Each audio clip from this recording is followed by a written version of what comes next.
Antes de comenzar, advertimos a las personas oyentes que este episodio contiene descripciones gráficas fuertes y lenguaje explícito.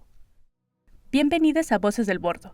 Soy Ciela Ávila y hoy te quiero presentar este programa enfocado en las personas en contextos de movilidad humana en Ciudad Juárez. En este espacio sonoro compartiremos diversas secciones. Hoy conocerás Rewind, una sección dedicada a la memoria y resistencia.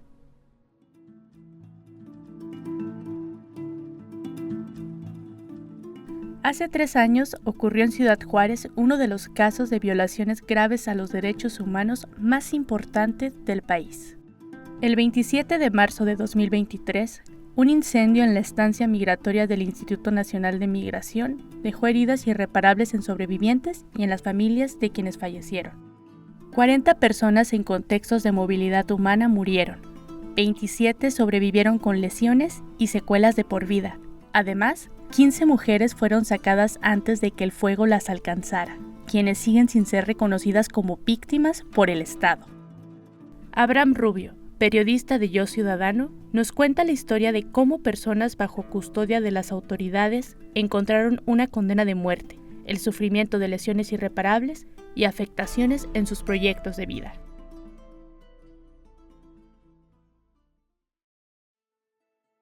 Nuestra historia comienza a kilómetros de Juárez, en Guatemala.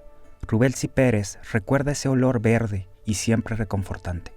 El olor de su infancia en Concepción Tutuapa, un pequeño pueblo en el departamento de San Marcos. Mi pueblo natal es frío, pequeño, está ubicado prácticamente en una loma, una lomita. Pega mucho el aire, pero es bastante agradable. Prácticamente por ser pequeño, pues prácticamente todo el mundo nos conocemos. Él creció ahí, en el centro del pueblo, a la par de la iglesia. Un lugar donde las orillas estaban llenas de árboles de manzana y durazno. Pero la vida ahí no siempre fue suficiente. Rubelsi tuvo que emigrar a los 15 años. San Pedro, Zacatepec, fue donde terminé mis estudios. Rubelsi hizo su vida en San Pedro. Se casó y tuvo un hijo y 2 hijas. Trabajó primero para una empresa de telefonía y luego como taxista. Más al sur, en Colombia, Kelly Ospina vivía en una primavera constante. ¿Por qué? Porque, por ejemplo, tú cuando estás en Colombia, en Medellín, tú sales tranquilamente y no conoces a alguien, pero entonces, hola, ¿cómo estás? ¿Cómo vas? Vení, tomémonos un tintico. Esa calidad humana, esa tranquilidad de que tú te puedes sentar en la calle a conversar. La gente es súper cálida, la gente es muy amable. Es una ciudad divina. Kelly es diseñadora de calzado. Tenía su propia marca de zapatos, pero la pandemia la frenó. Tenía ganas de algo más. Rubelsi, por su parte, estaba asfixiado por las deudas y por la policía que en lugar de protegerlo lo extorsionaba. Ninguno de los dos se conocía, pero en 2023 ambos tomaron la decisión de viajar a Ciudad Juárez en su búsqueda de una vida digna. Sin embargo, los dos llegaron a un edificio gris del Instituto Nacional de Migración, atrapados en lo que Kelly describe como un silencio macabro. Juárez es una ciudad históricamente construida por la migración. Durante décadas, personas de otras entidades y países llegaron a establecerse, pero para finales de 2022 algo cambió. La ciudad pasó de ser un refugio para convertirse en un escenario de cacería y criminalización de las personas en contextos de movilidad. En los últimos años hemos visto una externalización de la política migratoria de Estados Unidos hacia México y hacia toda la región. El gobierno federal había desplegado un operativo enviando más agentes del Instituto Nacional de Migración que estaban distribuidos en otras partes del país a Ciudad Juárez para realizar operativos en el Bordo. Ella es Blanca Navarrete, directora de Derechos Humanos Integrales en Acción, una organización que acompaña a personas en contextos de movilidad humana en la frontera. Lo que no habíamos visto eran los operativos en la calle, en los hoteles, y esto lo empezamos a ver de manera más sistemática con la participación del Instituto Nacional de Migración, en algunos casos de la Guardia Nacional, que al parecer no tenían un rol activo, simplemente hacían presencia como parte de los operativos, y a instancias municipales, ¿no? Que no tienen ninguna facultad de control y de verificación migratoria. Pero el punto de inflexión fue cuando el discurso oficial criminalizante del gobierno municipal permeó en la opinión pública y en el sector económico, que estaba molesto por las exhaustivas revisiones en los puentes internacionales. El alcalde Cruz Pérez Cuellar empezó a hacer señalamientos directos respecto a que las personas en situación de calle que estaban vendiendo en la vía pública o limpiando parabrisas acosaban a las mujeres, aunque nunca se supo de manera concreta sobre una denuncia formal. No hay justificación para estar dañando la economía de la ciudad, o sea, no hay manera de que eso se justifique, porque no vamos a tolerar que se esté acosando, por ejemplo, a las mujeres en los cruceros o molestando a quien no quiere aportar en un crucero. Vamos a estar más rígidos en ese sentido. Eso permeó en la ciudad. También escuchamos comentarios de empresarios molestos por las largas filas que se hacían para ingresar a los Estados Unidos. Siempre se señalaba al migrante, y lo digo entre comillas y subrayado, no por el término tan reduccionista, como el culpable de los largos tiempos de espera en el puente, ¿no? Kelin viajó a Cancún con su prima pensando que sería más fácil llegar a la frontera como turista, pero no fue así. Al llegar al aeropuerto de Juárez fue detenida en el punto de revisión del Instituto Nacional de Migración. Nos retienen los pasaportes. Para mí eso sí fue muy extraño porque pues dentro de mi poco conocimiento sé que eso es ilegal. No nos pueden retener un documento tan importante como es el pasaporte. Y mucho más si nunca nos preguntaron pues como cosas, nunca fuimos entrevistadas y nos hicieron quitar los cordones de los zapatos. Ahí fue donde yo me empecé a asustar. Y yo dije, Dios mío, ¿qué está pasando? Rubelsi llegó directamente desde Ciudad de México. Ahí lo apartaron igual que a Kelin. En el aeropuerto prácticamente tenían cerrado todas las salidas. No podían pasar, pues me piden documentos. Yo entrego el único documento que llega, me dicen que no es válido y me apartan de todos. Pues. Me apartan, me agarran, me apartan, no me dicen nada, no me dicen qué va a pasar conmigo, no me dicen nada. Simplemente me apartan y me quitan todas mis cosas. Me quitan las correas de los zapatos, el cinturón o el cincho, como le llamamos. Nos llevaron en un bus, una camioneta de migración, prácticamente como reos, como que si uno se fuera a escapar o como que si uno fuera peligroso, no sé. O sea, prácticamente esa experiencia es muy, muy, muy mala. Nunca nos dijeron nada, ni para dónde íbamos, ni por qué nos estaban deteniendo, ni por qué no tenían los pasaportes. Nunca nos dijeron absolutamente nada. A ambos los llevaron a la estancia provisional del Instituto Nacional de Migración, un centro de detención ubicado a unos metros de la Presidencia Municipal de Juárez y el Puente Internacional Paso del Norte. Un lugar que, según el informe No nos dejen morir aquí, se había convertido en un entorno torturante. Por entorno torturante, pues hablo de todas las condiciones, ¿no? Alrededor de la gestión de ese centro de detención, desde luces artificiales pues prendidas las 24 horas del día que no permitían el descanso de la gente, la falta de acceso a agua potable, alimentos. Cuando Kelin llegó a la estancia migratoria, esperó un momento frente a la celda de los hombres, un espacio que describe como una cárcel. No era capaz de hacer contacto visual con la cantidad de hombres que había encerrado. Mientras que estuve sentada frente a ellos, era lo único que les escuchaba, que les dieran comida, que les dieran agua. Y yo solamente miraba a mi primita y le decía, pero ¿por qué no les dan agua? ¿Por qué? ¿Será que a nosotros nos van a hacer lo mismo? Ese cuarto estaba pero lleno de basura, estaba sucio. Y prácticamente nos pusimos a ordenar ahí, limpiar, le pedimos una escoba y unas bolsas de basura para levantar la basura al guardia. Y nos la alcanzó y todo. Todavía el guardia hizo hizo un comentario así como si sirven para algo o algo así. En la celda de mujeres la situación era similar. Era unos camarotes en cemento, sin colchón, pues así frío, sucio, un baño sucio, o sea, imagínate una cárcel, donde ellas tenían que hacer sus necesidades ahí delante de todas, como si fueran delincuentes. Yo no les alcanzo a contar a ustedes cómo era la situación tan denigrante en la que se encontraban, porque una de ellas tenía su periodo y me decía, me siento mal porque tengo que rogar para que me dejen cambiar mi toalla higiénica, para que me traigan una toalla higiénica. O sea, para mí eso es una humillación gigante, eso es una humillación. A mí eso me dolía y yo decía, ¿cómo así? Legalmente la detención migratoria es una falta administrativa, no un delito, y no debería exceder las 36 horas. Pero en Juárez, el tiempo de la detención se extendía hasta por semanas, y las malas condiciones del espacio llevaron hasta la desesperación a las personas detenidas. Al volver, Rubelsi y Kelly nos cuentan qué pasó la noche del incendio en el centro de detención migratorio.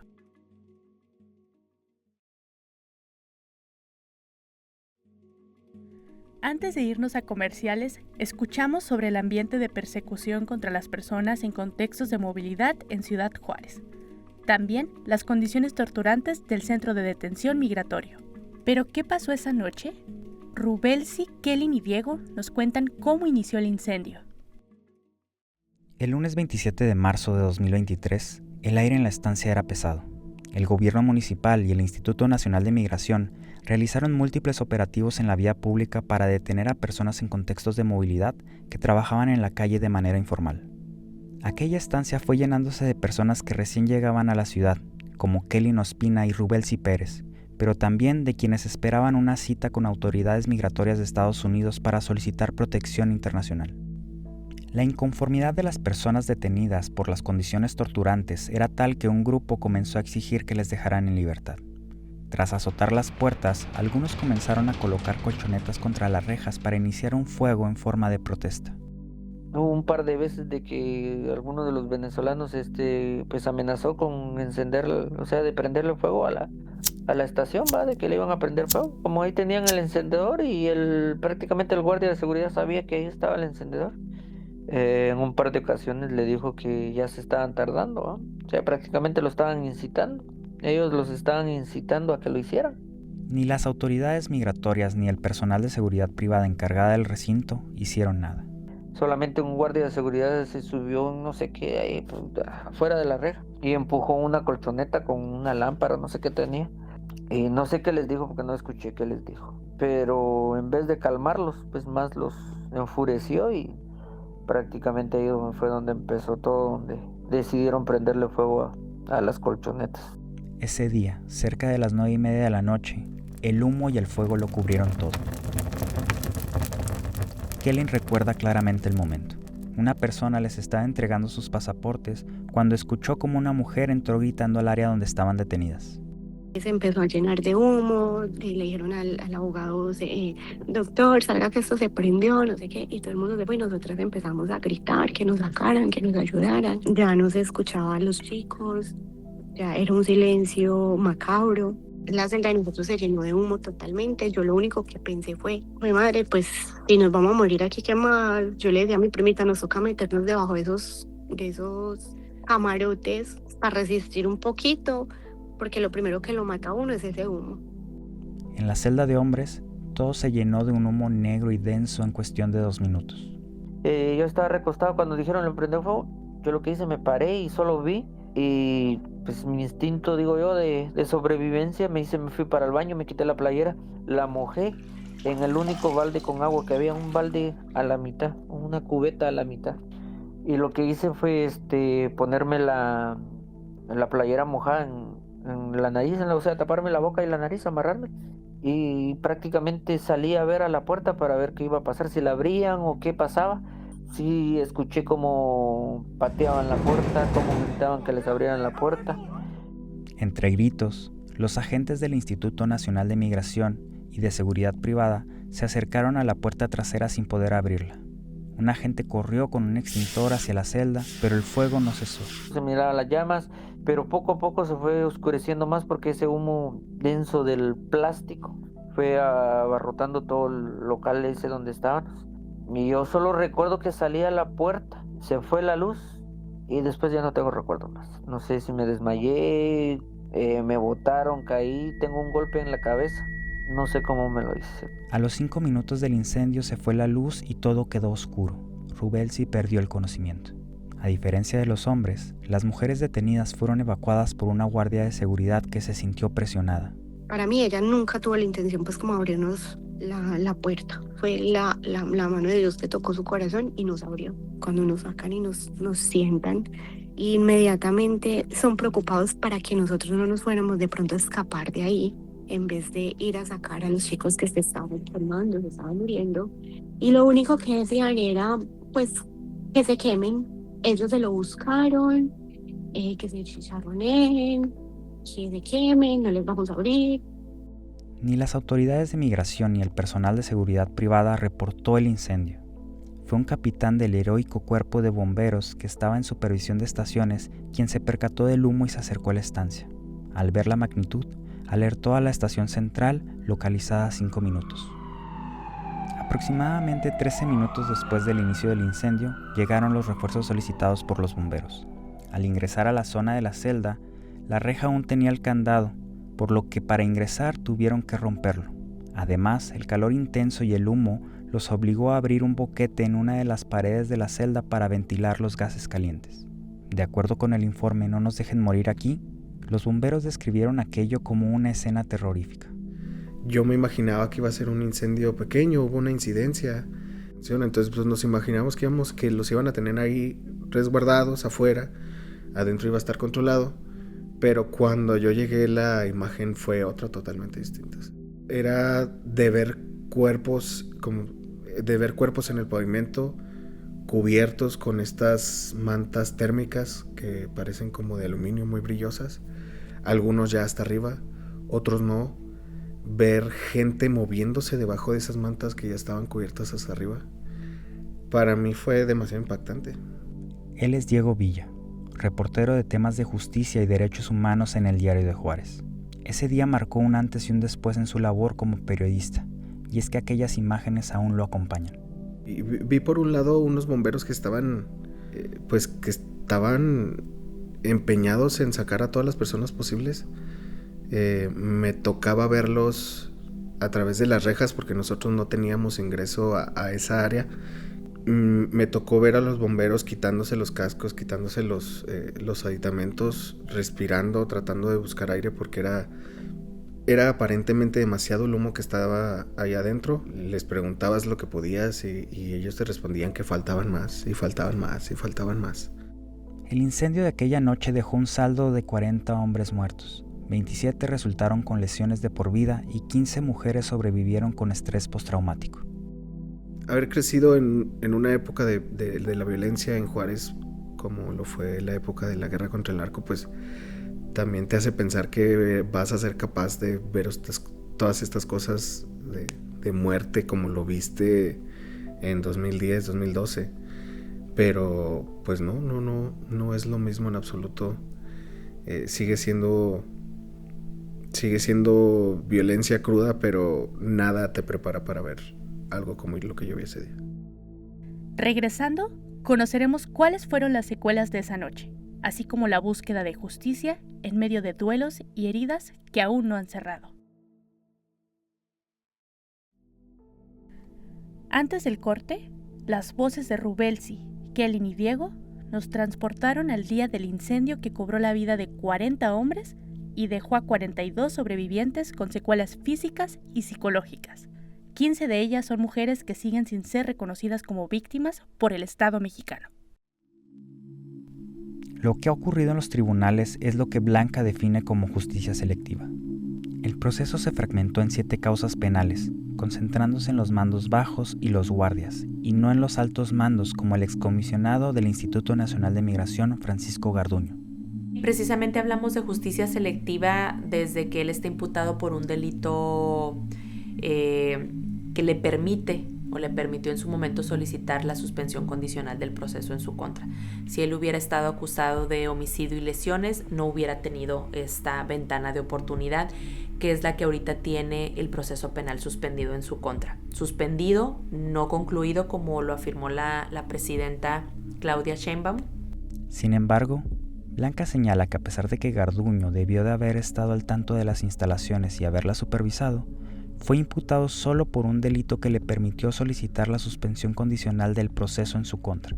Me parece que es el caso más grave que hemos tenido en México, porque si bien tenemos casos muy lamentables como las fosas en San Fernando, Tamaulipas 1, 2, los dorsos en el caso de Cadereyta, aquí sí está demostrada la participación del Estado mexicano. En las otras siempre queda la duda por el tema de la vinculación con el crimen organizado, pero aquí hay una participación sumamente evidente porque estaban bajo la custodia del Estado mexicano. El 26 de septiembre de 2025, Garduño ofreció una disculpa pública como parte de las condiciones que le impuso un juez para la suspensión condicional del proceso, pero no todas las familias de las víctimas estuvieron presentes. Lamentablemente la disculpa pues no viene de un sincero arrepentimiento del excomisionado, porque si ese hubiera sido el caso pues la hubiera dado desde 2023. La disculpa pública viene como una de las condiciones que le impuso el juez. Siguen haciendo de esto un show nada más, prácticamente es un show solamente para mantener aplacadas las voces nada más. Lo último que hizo Garduño, que es supuestamente una disculpa pública, que para mí eso no fue una disculpa pública, simplemente leyó un papel y ya. En mi caso yo diría una disculpa pública sería algo que nace de esa persona, pues. O sea, prácticamente con una disculpa pública sería aceptar que él cometió un error. Según lo que yo he escuchado y he visto, él dice que él no lo hizo, que él no hizo nada, que él prácticamente no participó en ese incendio. Actualmente hay 11 personas vinculadas por el caso, mientras que el proceso contra el mando más alto, Francisco Garduño, está suspendido. En tanto, las mujeres sobrevivientes siguen luchando por ser reconocidas legalmente como víctimas y no solo como testigos. Pese a que el caso continúa abierto y Garduño sigue bajo proceso, el lunes 19 de enero fue nombrado por la presidenta Claudia Sheinbaum Pardo como director general de Centros de Formación para el Trabajo de la Secretaría de Educación Pública, algo que fue catalogado por organizaciones de la sociedad civil como un acto que perpetúa la impunidad histórica. La tragedia no terminó cuando se apagaron las llamas. Rubelsi despertó y descubrió que el fuego se había quedado a vivir dentro de él. Pues prácticamente tengo que trabajar en espacios techados, porque realmente, quiera que no, el cuerpo se resiente. Tanto el frío, o sea, el aire frío como el calor y el aire caliente, pues se siente pesado, realmente se siente pesado, se siente bastante. Las cuestiones de las alergias son muy pesadas, pero cuando siento aire caliente, no sé, siento las mismas situaciones, siento que me ahogo, siento que a veces que me falta el aire y lo siento muy pesado. A veces como que se me inflamara el pecho. Sí me estancó en algunos ámbitos lo que pasó, lo que sucedió en el incendio, sí me estancó la cuestión física más que todo. La condición física ya no es la misma. El impacto llegó hasta su casa en Guatemala. Las autoridades mexicanas le dijeron en un inicio a su familia que había fallecido, lo cual dejó un trauma que sigue arrastrando. Su hija de 11 años ahora es retraída. No quiere convivir con nadie tras el susto de creer que su padre había muerto. Kellen también reconoce que sus cumpleaños ya no son alegres, porque siempre que llega el 26 de marzo, recuerda que un día después casi muere y que vio morir a tanta gente. Siento que mi vida, pues obviamente no es igual, un pedazo de mi corazón quedó allá, yo todos los días pienso en eso. Trabajo en un restaurante que si se dispara la alarma, yo entro en pánico, escucho alarma que me pone a temblar, yo no volví a disfrutar mi cumpleaños. Es una fecha especial, nunca digamos la volví a ver igual, y eso es muy triste. Diego Villa recuerda que el 27 de marzo lo dejó marcado profesional y mentalmente. Después de eso yo tuve pesadillas algunos meses, fue bastante fuerte. Me dieron pesadillas algunos meses, digamos unos 3 meses, no todos los días, pero sí fue algo impactante porque pues yo veía directamente los cuerpos ahí, ¿no? Y a mí me impactó mucho en ese momento, en los meses posteriores y hasta el momento. O sea, el recuerdo tal cual de ese evento a mí me parece impactante, sigue causándome mucho sentimiento. Hoy Rubelsi trabaja en una fábrica de lavadoras en Tennessee, soñando con una casa propia para su familia. Kellen, por su parte, dice que en Estados Unidos por fin volvió a respirar, rehaciendo su vida, conociendo gente y trabajando en un restaurante en Boston. Diego ahora cubre la fuente judicial con perspectiva de derechos humanos, consciente de que hechos como el incendio no deben de olvidarse de la memoria colectiva. Blanca Navarrete dice que Juárez ha olvidado su identidad migrante, permitiendo que la sociedad culpe a las víctimas bajo el argumento de que ellos se quemaron. Pero la verdad es más incómoda.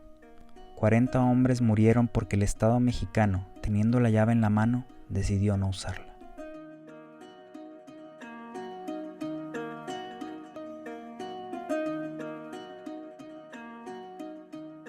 Agradecemos a Rubelsi Pérez, Kelly Ospina, Diego Villa y Blanca Navarrete por permitirnos conocer la magnitud de uno de los casos de violaciones a los derechos humanos más graves de México a través de sus historias. Queremos mantener viva la memoria de cada una de las víctimas del incendio. Por ello, es necesario nombrarles. Julián David Villamil Arévalo. Andrés Fernando Calderón Carvajal. Santiago Cal Zul. Milton Alexis Melara Melgar. Reinier Edilber Requena Infante. Enrique Alfonso Merala Rivera. José Pedro Rivera García. Orángel José López Guerrero. Raimundo Kid Salam. Francisco Gaspar Roche Chiquival. Miguel Roche Zapalu. Edin Josué Umaña Madrid. Einer Aníbal García Diegues. Daniel de Jesús Varela Ramírez. Miguel Sebastián Pedro Mateo. Roberto Antonio Enríquez Evangelista. Byron López Scholl. Gaspar Josué Cook Tzinquín. Basilio Sutug Sarabia. Manuel Alexander Shoch Tambriz. Marco Antonio Lucas Pais. Marcos Abdón Tziquín Cook. Orlando José Maldonado Pérez. Francisco Javier Sohom Soj. Alice Dagoberto Santos López. Roberto González Hernández. Edwin Gilberto Ixpertay Macario. Juan Fernando Quiñones Montejo.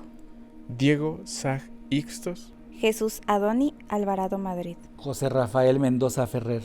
Oscar Danilo Serrano Ramírez. Elvis Adelmar Pérez Esteban. Oscar José Regalado Silva. Joel Alexander Leal Peña. Dixon Aarón Córdoba Perdomo. Samuel José Marchena Aguilarte. José Amilcar Portillo Solorzano. Cruz Ernesto Chich Marroquín. José Ángel Ceballos Molina.